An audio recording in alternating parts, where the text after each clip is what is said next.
Hi, we're here today at the TDWI Big Data Forum in Orlando, Florida. I'm here with Jim Ericson of Information Management.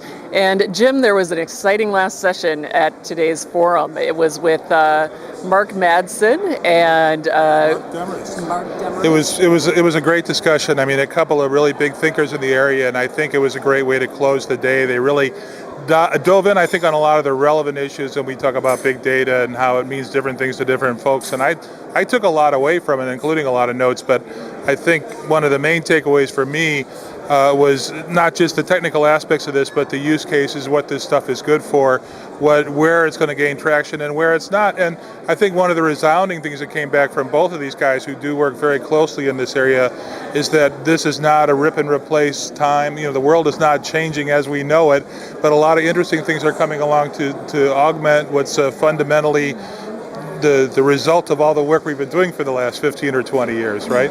Exactly, and we had somebody who was saying, let's go ahead and let's take it all out. This is the next big thing. We had one guy who was saying, no, it's not going to be the next big thing. Where do you weigh in? Well, you know, I don't think I'm quite the technical heavyweight these guys are, but, you know, I have studied supply chain and economics, and I know, you know, I think even in the Fortune 500, it seems to vary so much from company to company. We had compiled a list of 25 top information managers for our magazine.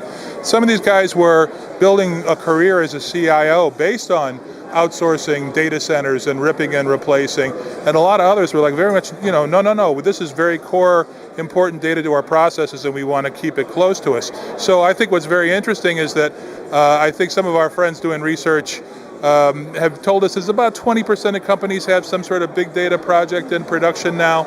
But it's all over the map. You know, it's certainly done for certain, you know, not for deep analytical research perhaps, but in certain cases doing big counting kind of exercises. It's really taking off. It's open source. It's a great playground, and as these guys said, I think it's got a lot of data managers excited again, right? That they have sort of a new playground to work in that they kind of recognize from their own days 15, 20 years ago. Absolutely. I appreciate your weighing in on this, Sure, and really enjoyed it. Nice talking with you, Jim. Thanks.